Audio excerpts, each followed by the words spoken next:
Hello my fellow hunters, these are my top 10 least favourite monsters from Monster Hunter World Iceborne.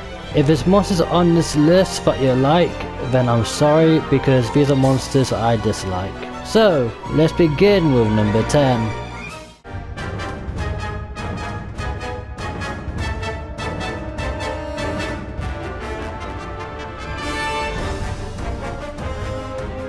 Anjanath, the first brute wyvern revealed from Monster Hunter World.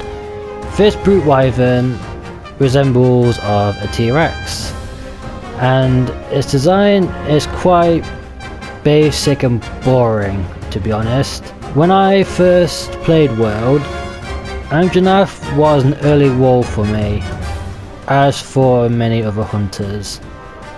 But after you defeat him, he just becomes a punching bag, even in high rank.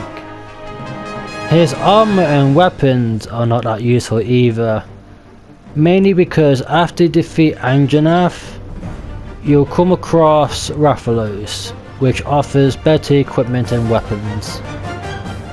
But Anjanath is just a boring fight. All he does is he stomps on you, bites you, and he's got a fire breath as well, but it's more of a spit than a breath.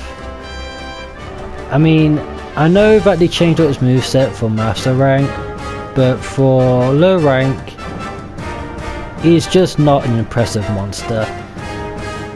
Even his subspecies is much better than the regular Anjanath because the subspecies is actually more difficult to take on, since Anjanath is an invasive species, so he invades your quests just like how Devil Joe does in Basilgeuse. But I just don't like Anjanath in general. He could have been much better in my opinion. The only redeeming quality that I can say about Anjanath is because in Master Rank you get its lead armor, and its lead armor is actually decent looking, but apart from that there's nothing really else special about Anjanath. So let's move on to number 9.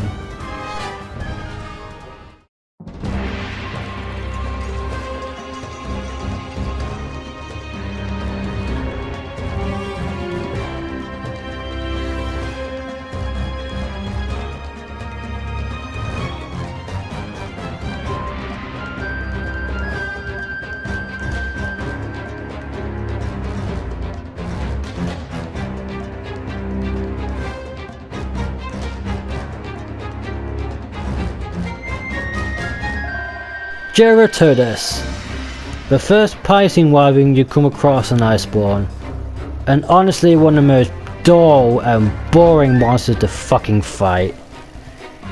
He's essentially just a mudfish, and at the time he was the only water monster in the game, which was a huge disappointment.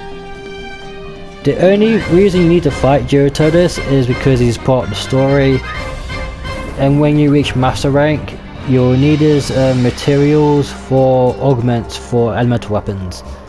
Apart from that, that's all he's good for. He's just a complete pushover, and also he's a waste of your time. I just wish that they added more difficult piercing wyverns like Plesiosaur. I butchered that name, but you know which one I mean. And they could have just picked something much better for war monsters. Like, I know the Leviathan skeleton did not work for World, but really needed some water monsters like Lagai Chris or Royal Ludroth. I mean, luckily we're getting Leviathans back in Rise, but I don't like the fact that Turdus is returning to Rise as well, and it's just going to be the same thing. It's going to be fucking dull as fuck. So let's move on to number 8.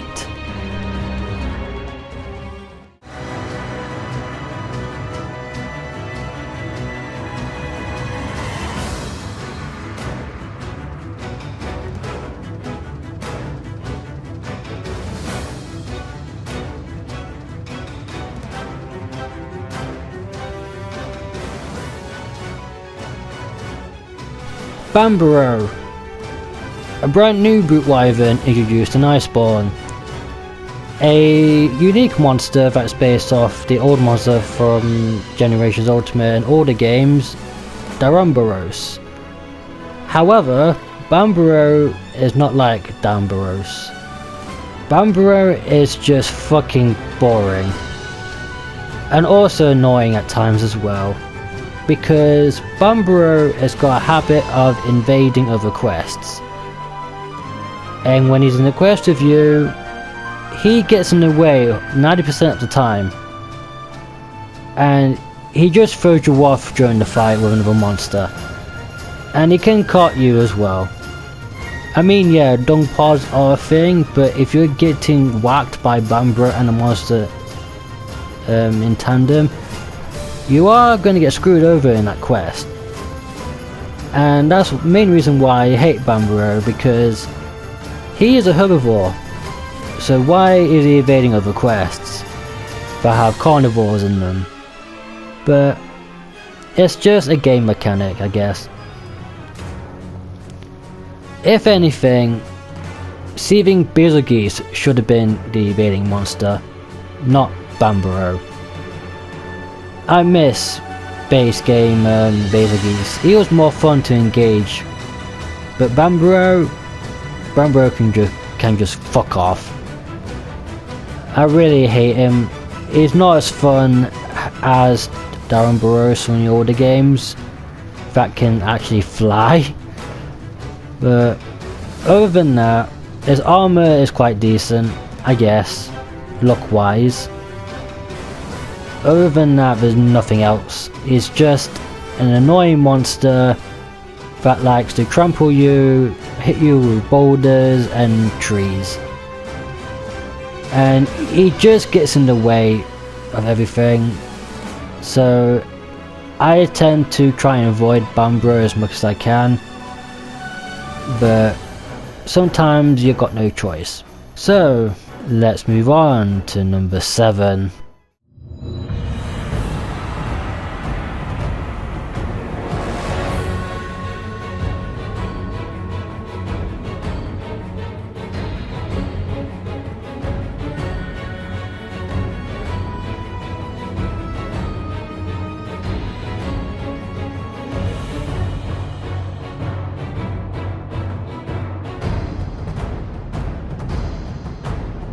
Dodogama, a fanged wyvern introduced in Monster Hunter World alongside Great Jagras and Great Gyros.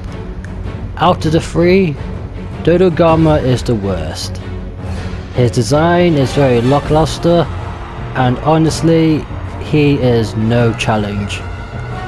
When I first fought him in the high rank, he was just too easy to take down. He's literally just there for filler. I mean, yeah, there are monsters that are designed to ease you into low rank or high rank, but honestly, Dodogama is just a waste of time. His armor and weapons are not very useful either. Unfortunately, ever since Dodogama was first encountered, the monster community thinks that he is the best boy, which is wrong. He's not cute. He is an ugly fat lizard. Honestly, the best boy goes to Puki Puke, because Puki Puke is better designed and looks really unique. And believe it or not, Puki Puke's actually got a purpose. You see, Puki Puke helps you in the witchery event, if you manage to keep it alive. And he's one of my all-time favourites. So each time someone says, oh, Dodogama is my favourite, and I'm like, are you fucking serious? All things in Monster Hunter and you choose Dodogama as your favourite? I'm sorry, but no. So yeah, I don't like Dodogama. I never have. And I never hunt him if I don't need to. So let's move on to number 6.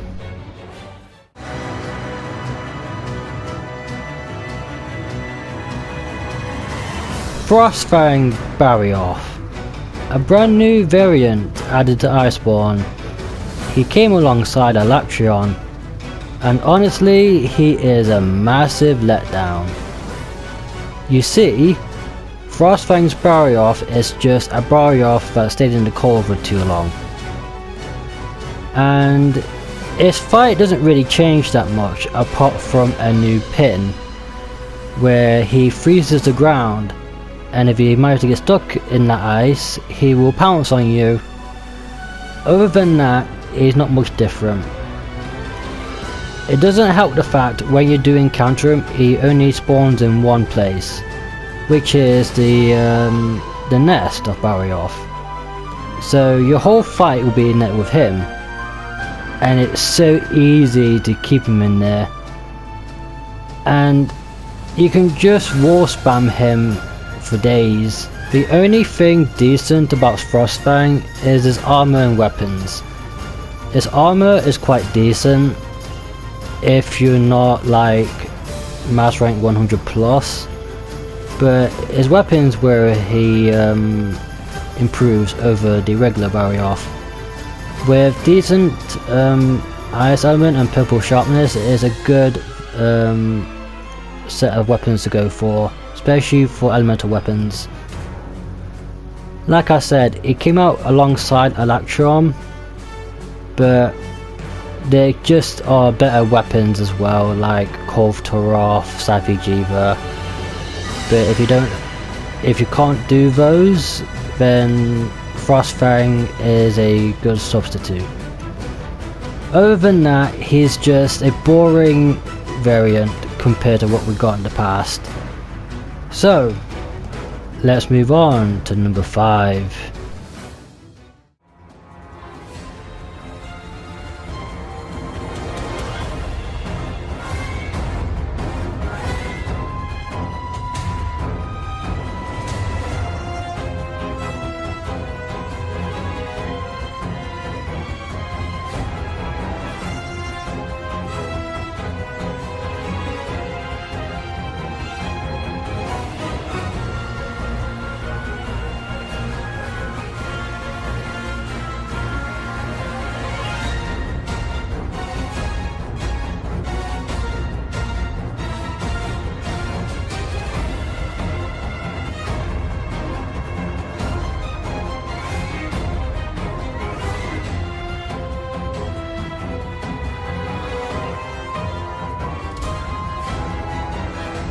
Acidic Gloviness, a brand new subspecies of Gloviness that has adapted to the life in the Rotten Vale, thus changing its style and also changing its element.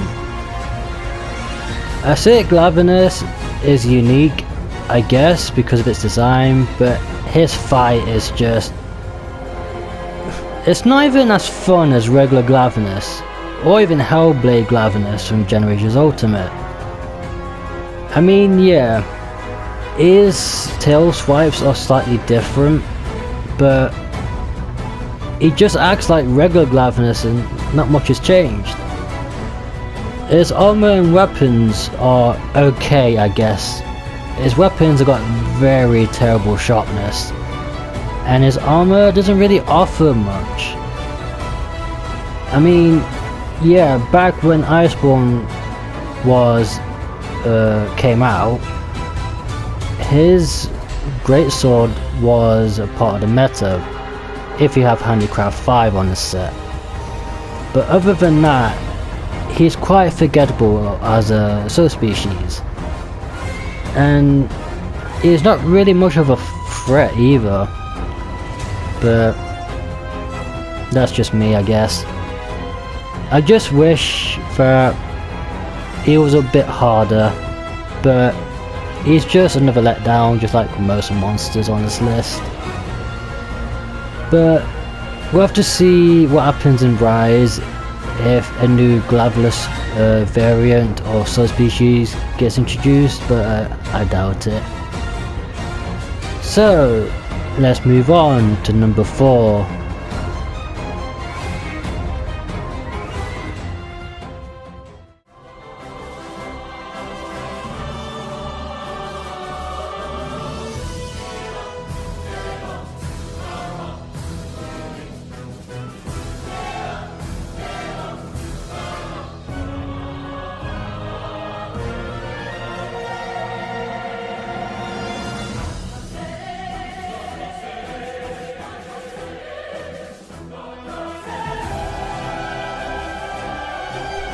Safijiva, the adult version of Xenojiva, introduced in Iceborne due to an update.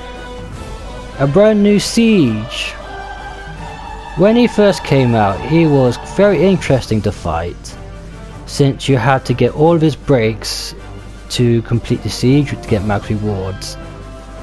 But over time, he became more dull, because there's a few strategies you can use against Safijiva, which is you can poison him in each phase. You can lock him with like bow guns, like with the Storm Slinger and whatnot. Also, in the final phase of this fight, when he does a supernova, if you've got no like rock to hide behind, you're pretty much screwed, because everyone will wipe.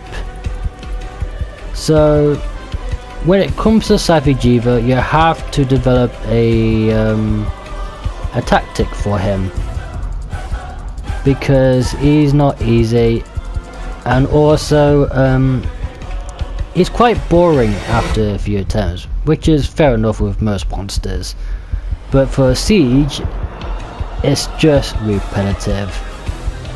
I mean, yeah, his armor and weapons are very good, but since this is a siege, it is RNG on the weapons that you obtain, because Safijiva had a unique gimmick where you could put skills onto the weapons.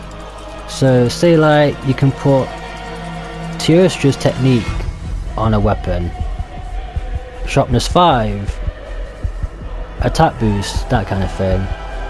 So they become a bit overpowered, but over time they got power creeped by other monsters like Turdus, Electron and Vitalis. But anyway, I think Safijiva is just not fun anymore, and he's overrated, to be honest. I mean, yeah, a lot of people still like him and still do him for his weapons and whatnot, but honestly, there are just better options than Safijiva. Like for element weapons you want Turdus, and for raw weapons you want Vitalis. So Safijiva is not even relevant anymore. And the recent patch for Monster Hunter World actually made Safijiva soloable, which is quite funny, because he is a fucking pushover in solo, and also pushover in multiplayer, because with 4 people using Storm Slinger it's just ridiculously easy. But again, like, if you get cooked out the final phase where you got no rocks to hide behind when it does his final nova, that's where you can get screwed over in your quest. Other than that, he's decent, but I just don't like him, and it's all RNG to get his weapons, which can take a bit of time, which is one of the biggest reasons why I don't like Safijiva, because it can take you days, weeks or months to get the stuff that you want. I mean, yeah, it's Monster Hunter, it's grind and reward, but it just wastes too much time. And there's one more siege monster on this list that will be coming over shortly. So let's move on to number 3.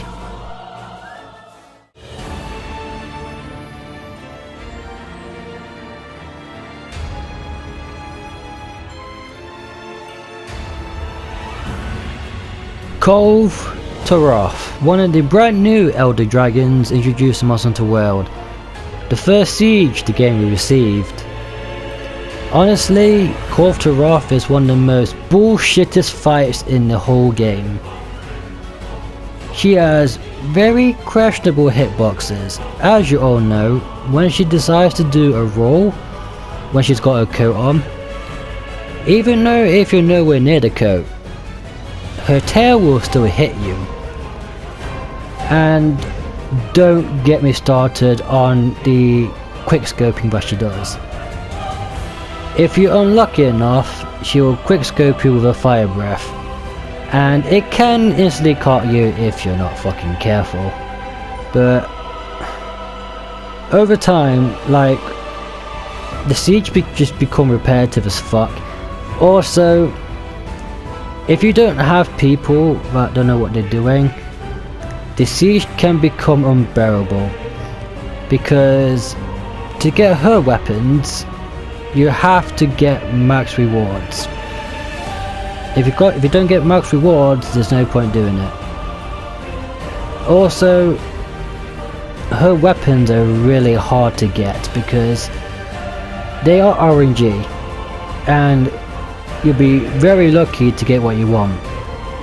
I spent so many hours trying to get an element dual blades, and it took me fucking 2-3 months to fucking finally get them. But this was master rank. In high rank I got every single charge blade, because that's what I made at the time. But when Kulturov came to master rank, when I was trying out dual blades for the first time, like I said, it took me 3 months to finally get the dual blades I wanted, which was the Kushula Ice, which I wanted for Electrion. So that's put a bad taste in my mouth when it comes to Kulturov, because you have to put a lot of time and effort into the siege or the event for master rank, where you can use her materials to build for weapons now, but again, it's RNG, so you'll be quite lucky to get what you want. And her fight is just bullshit 80% of the time, because when she's got her coat on, when she does tail swipes or rolls, even though you're nowhere near it, you'll still get hit. The hitboxes are very questionable, and they're quite big as well, which I don't understand. And she also does the floor is lava, but that's a given because it's Kulturov. Everyone should know what Kulturov does at this point. The only thing good with her is just her weapons. That's all she's good for, just her weapons. They're really good for her element, nothing else. Her armor is not even that useful either. I pretty much don't use Kulturov at all. So again, she's one of those monsters where if you want the good element weapons, you have to do her. No other alternative when it comes to element weapons is either Kulturov or none. But if you just use raw, then again it's just Fatalis. So, and I just don't like sieges in general, to be honest. I never liked them. I did the sieges in 4 Ultimate and also Generations Ultimate, and they're just not fun. And Kulturov is no different. The only thing is, it's fucking time consuming, which unfortunately not a lot of people have. It could take up to months to get what you want when it comes to weapons. So yeah, I don't like Kulturov anymore, even though I did enjoy her fight back in high rank, but in master rank it's just a chore. Like when it comes to Elder Dragons, I prefer to fight like Nergigante, Teostra, Electron. I'd much rather fight them than Kulturov. So let's move on to number 2.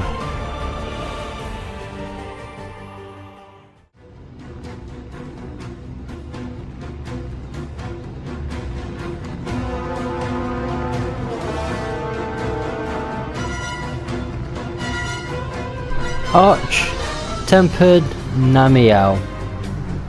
Artificial difficulty at its worst. My least favourite Arch-Tempered form in Iceborne, and it's just unbearable to fight at times, mainly because when she gets enraged, her elemental damage values drop. So elemental damage will not work on her when she's enraged, which is a bit crap, to be honest. So if you're planning to fight Arch-Tempered Namiel, it's best to be using raw weapons, because raw weapons are much better on her than elemental. Also, when you clutch her, she gets enraged after one turn, so be wary of that. And in my opinion, she is just the worst Octempered compared to the rest of them. Like, from base world, Octempered Nergigante and Octempered Xenojiva are much better fights and more balanced. I mean, yeah, Nergigante has got a new one-shot move, but it's manageable. Also, Octempered Volcana is probably the best Octempered we received, because all it does for Volcana is increases her damage more and also gives a lot of new moves, which is much better than Namiel. Namiel is just artificial difficulty, and it's harder than most other monsters in this game for no reason apart from being a challenge. And her armor is not really that good either. I remember farming her for her layered armor as well, which was a pain in the arse, but in the end I got all the tickets I needed. But Octempered Namiel is a monster that I don't fight frequently, and I just wish they handled the fight better. Also, her moves have not really changed either for her Octempered form, apart from her ultimate move where she does it a lot quicker and it can cart you because it does a lot of damage. Other than that, Octempered Namiel is just the worst Octempered form, and I just wish they did it better. Hopefully they do better when Octempered come back in the future, if they do. So, Octempered Namiel is number 2. Now, let's move on to number 1.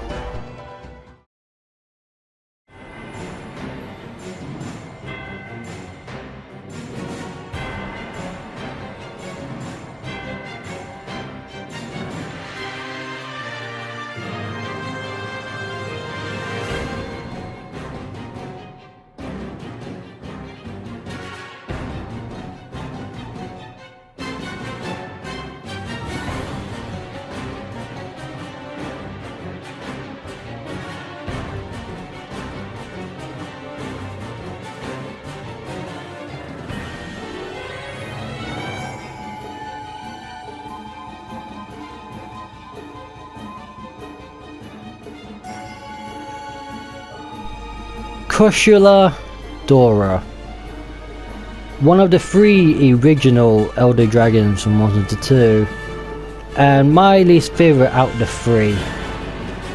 In Iceborne, I really dislike Kushula Dora. It is my most hated monster, because in Monster Hunter World there was a patch that nerfed flash pods, and it made Kushula unbearable to fight when it came to high rank and master rank. Also, they buffed its wind pressure, so its aura cannot be penetrated by elemental ammo by like bowguns, which made Kushula Dora nearly impossible to take down back in high rank. In master rank it's not as difficult, but Kushula Dora is just really annoying. Out of the 3 Elder Dragons, I wish Kushula Dora was not added. Instead, we should have got Chameleos, because Chameleos is much more fun than Kushula Dora. Also, Kushula doesn't really offer much when it comes to armor and weapons either, which is a bit let down compared to the other 2 Elder Dragons, Chameleos and Teostra. I mean, yeah, he was in every single monster in the game since he came out, but I just wish Chameleos replaced him for the Ancient Forest, because the Ancient Forest is perfect for Chameleos. And also Kushula Dora's tempered form back in high rank. I mean, it's okay I guess because he's always on the ground instead of flying. But again, it's like because of his aura, it makes it difficult for elemental ammo to pierce him. So the best strategy that I found was heavy bowgun with stickies, which is probably the only way to take him down efficiently. Because back in high rank, he, like I said before, he is very annoying. Even annoying in master rank still. And I choose to avoid him at all costs. I don't farm him in tempered investigations, mainly because of this, because I really don't like fighting him. I much rather fight Lunastra than this thing. But back in the older games, Kushula Dora was not this bad. In 4 Ultimate and Generations Ultimate is not this bad, all because of the patch from back in high rank. But this fight is also a bit meh as well. All he does is fly around and shoot tornadoes at you. Yeah, it's unique to him, but there's just better Arrow Dragons. So these are my top 10 least favourite monsters from Monster Hunter World Iceborne. I've got another list in the works, which is my top 10 most favourite monsters of all time. So be sure to like and subscribe and turn on notifications so you don't miss it. And I will catch you at the next video. Thank you very much for watching, and of course, happy hunting!